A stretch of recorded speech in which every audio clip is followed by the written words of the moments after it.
반갑습니다. 허브경제TV 서현도 전문가입니다. 네, 이번에 살펴볼 종목은 LIG 넥스원이고요.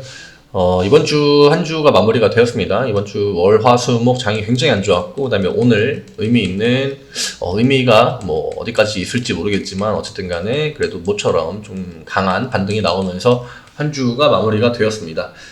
그러면은 LIG 넥스원이 이번 주에 좀 어떠한 부분 때문에 어떤 식으로 움직였는지 종합적으로 한번 보도록 하겠습니다. 일단 차트 먼저 같이 봐야겠죠. 이번 주에 이벤트가 있었죠. 일단은 LIG 넥스원이랑은 크게 연관이 없을 수 있는 누리호 관련 이벤트가 있었습니다. 근데 아무래도 방산주의 대장이라고 할 수 있는 한국 항공우주, 그 다음에 그 밑으로 뭐 하나에어로스페이스나 방산주들이 여러 개 있죠. 방산주 랠리를 같이 했던 하나에어로스페이스, 한국항공우주, 그 다음에 LIG 넥스원 이렇게 있는데, 한국항공우주는 결과론적인 이야기를 떠나서 어쨌거나 재료 소멸로 시장에서 인식이 됐습니다. 이거는 시간에서 확실하게 좀 액션을 보여줬고요. 그리고 누리호 발사한 이후에 차트의 주가 움직임을 보면은 이 대부분의 이러한 로켓이나 어떠한 발사 관련 이벤트에서는 대부분 이 발사 날이 이 재료 소멸로 인식이 되는 경우가 대부분이고요. 그리고 혹시나 실패하더라도 그건 바로 그냥 또 악재로 적용되고, 사실 뭐 성공해도 어차피 떨어질 거였고 실패해도 떨어질 거였다. 그렇기 때문에 저는 이런 발사 관련 이벤트에 대해서는 그렇게 좋아하진 않습니다. 물론 성공하면은 그것은 뭐 우리나라 사람의 한 일원으로서 굉장히 축하할 일이고 좋은 일인 건 맞습니다만, 주식시장에서는 그렇게 좋게 받아들여지는 경우가 많이 없다.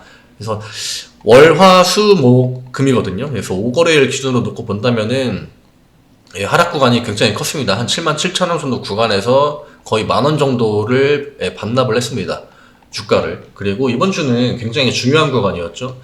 이 구간에서 버텨주고 이후에 다시 한번 정고점 구간까지 올라갈 수 있는지를 판가름하는 시간이었는데, 일단은 실패했습니다. 실패했고 이후에 반등이 얼마나 나올지는 모르겠습니다만, 저는 단기적으로는 당분간 좀 도전하기가 힘들지 않을까. 그래서 이 누리호 발표를 기점으로 이 추세가 무너졌을 때 계속적으로 이 비중을 좀 축소하는 것을 권해드리고 있고요. 지금도 권해드릴 생각이고요. 7만원 구간을 빠르게 회복해 준다면은 무조건 좋겠습니다만, 오늘 이 코스피 지수가 2% 정도 상승 마감이 되었는데 딱 지수만큼 오르고 거의 끝났다고 보시면 될 것 같습니다. 그리고 이 단기간에 좀 하방으로 빠르게 내려왔기 때문에 오늘 같은 날은 이 가벼운 움직임을 보여줘야 되거든요. 그러니까 종목이 좀 가벼워졌다 해서 양봉이 좀 크게 나오고, 근데 앞 구간에 확실히 매물 부담이 있는지 오늘 이렇게 좀 몸놀림이 가벼워 보이진 않았습니다. 양봉 크기 자체도 굉장히 작았고, 적어도 이 전날 시가 위로는 종가가 좀 마감이 돼야 추세가 단기간이라도 전환이 될 수 있겠다, 이런 기대를 할 수 있겠습니다만 그 정도 힘까지는 보여주지 못했다. 그래서 이 다음 주에 물론 65,000원 이 구간이 중요한 라인으로 작용이 될 것 같습니다. 물론 여기까지 아직 내려오진 않았습니다만 이 7만원과 65,000원 구간에서 오히려 횡보를 해준다거나 혹은 시간을 좀 끌어준 다음에 다시 한번 이 기관과 외국인의 뭐 양매수라든지 이런 것들이 강하게 들어올 때 7만원 구간과 이 75,000원 구간을 빠르게 좀 회복을 해줘야 되지 않을까. 그러지 않으면은 저는 당분간 LIG 넥스원이 이 윗구간으로 도전하는 것은 좀 어려울 것으로 생각이 됩니다. 그거를 진짜 뒤집을 만한 어떠한 수주 관련 이슈나 호재성 뉴스들이 좀 받쳐주지 않는다고 하면은 지금 같은 흐름에서 단기적으로는 좀 힘을 잃었다. 이번 주에 단기적으로 힘을 잃었다.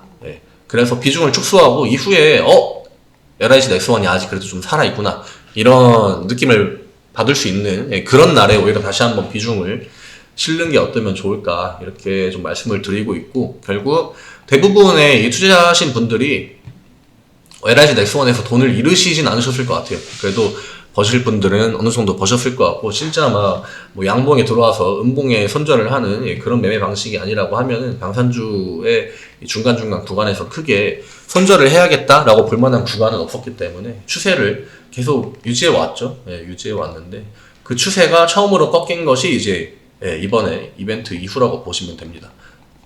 그래서 제가 이 구간이 중요하다고 말씀드렸고, 여기서 이탈하고 거기다 이 누리호 발사까지 재료 소멸로 받아들여졌다, 이것이 확인이 된다고 하면은 그때부터는 하락이 나올 때 다시 한번 상승 동력을 얻기가 좀 힘들 거다. 그 부분 때문에 제가 중요하다고, 이 구간이 굉장히 중요하다고 말씀을 드렸던 겁니다. 오늘 수급을 한번 보겠습니다. 개인이 매도했고 외국이 매도했고요. 기관이 매수했습니다만 주가에 그렇게 큰 폭의 상승을 주지는 못했습니다. 딱 수량만 봐도 의미 있는 수량처럼 보이진 않죠. 2천, 7천, 9천이기 때문에 이 전날의 다른 날들과 비교하면은 이 만 단위 막 2만, 3만, 뭐 5만까지도 보이는데 오늘 이 숫자에 의미 자체를 부여할 수 없을 정도로 굉장히 좀 소규모다. 소규모다. 이 말은 거래는 뭐 비슷하게 일어났다고 하더라도 아마 사고팔고의 형태가 많지 않았을까, 그렇게 좀 유추를 할 수 있을 것 같고요.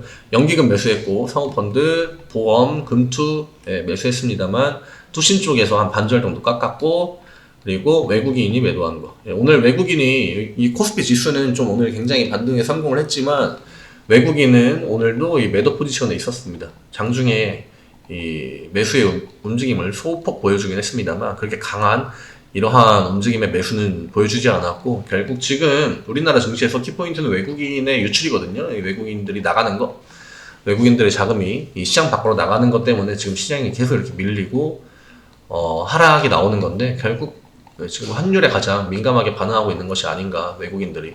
오늘 물론 환율은 어제보다 조금 더 안정이 돼서 1,300원 이하에서 마무리가 됐습니다만 계속적으로 아마 이 1,300원을 뚫으려고 도전하지 않을까, 이렇게 생각하고 있습니다. 지금 대외적으로 영향을 받는 요인들이 많기 때문에 시장을 어떠한 한 가지 원인으로 인해서 설명을 하기에는 굉장히 복잡하다. 그리고 시장 분위기도 좋지 않죠. 호재가 나와도 아마 큰 호재로 반응하지 않을 가능성이 높고, 악재가 나온다고 하면은 조금 더 평소보다 민감하게 반응할 거고, 호재도 없고 악재도 없는데도 악재가 나온 것처럼 하락하는 날도 아마 조금 더 자주 나오지 않을까. 당분간은 이런 좀 시장이 지금 계속, 물론 오늘은 증시가 반등을 했지만 아마 조금 다시 저점으로 내려간다고 하면은 또 뉴스에서 반대매매 이야기 나올 거고, 또 뭐 공포심을 불어넣을 수 있는 그러한 키워드들의 뉴스가 계속 나올 거기 때문에 지금 아직 미국이 이제 금리 인상을 하고 우리나라는 그 다음번 금리를 아직 안 올렸거든요. 근데 이번에 금리를 얼마나 올릴지 이거에 대한 것도 아직 명확하게 나오지 않았습니다. 그래서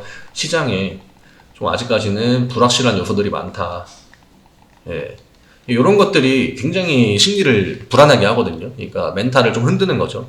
그래서 하방 액션이 한번 크게 딱 나올 때 이 투매에 동참하는 인원들이 많아질 수밖에 없고, 그런 부분들 때문에 어제 코스닥 같은 경우에도 장중에 굉장히 좀 이 투매 현상이 가속화되지 않았나, 이렇게 보고 있습니다.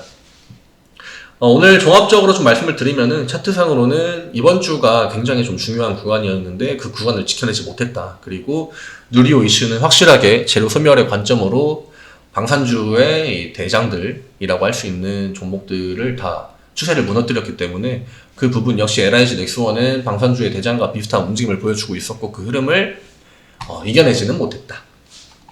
독자적으로 뭐 홀로 올라간다거나 버티거나 그런 움직임을 보여주지는 못했습니다. 수급상으로는 이번 주는 큰 이탈이나 이런 건 없었습니다. 다만 그거에 비해서 주가가 많이 떨어졌다고 하는 것은 어느 구간에 매도가 집중되었고 어느 구간에 매수가 집중되었냐, 그 차이겠죠. 그러니까 윗구간에서 매수 매도가 이런 식으로 계속 일어났다고 하면은 주가가 이런 식으로 떨어지진 않았겠지만, 특정 구간에서 어떠한 매도가 강하게 나오고 이후에 밑에 구간에서 매수가 들어오고 아마 그런 식으로 진행이 되지 않았을까. 그래서 아직 수급의 이탈은 없는 상황이기 때문에 다음 주의 움직임도 역시나 중요할 것 같다. 7만원을 언제 회복해 주느냐, 혹은 65,000원을 지켜주느냐 못 지켜주느냐, 요게 키포인트가 될 것 같습니다.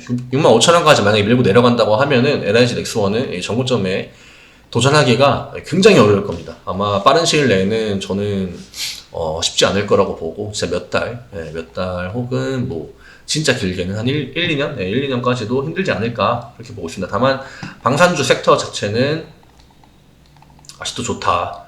근데 시장 분위기가 너무 안 좋습니다. 그리고 환율 문제가 해결되지 않으면 시장 분위기가 반전이 되지 않을 것 같고요. 뭐 공매도 같은 그런 영향도 있겠죠.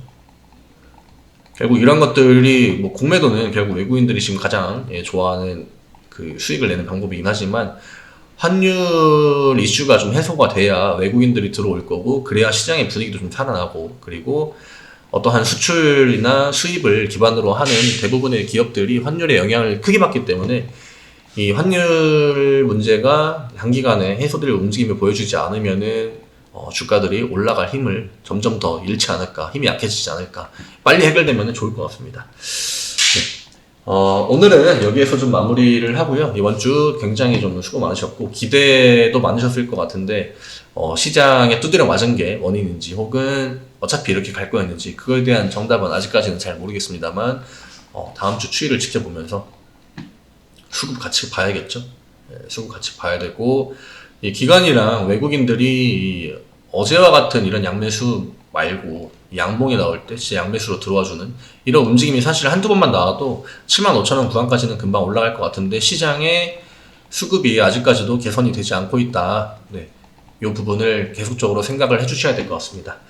네, 주말 동안 푹 쉬시고 다음 주 월요일에 인사드리도록 하겠습니다. 감사합니다.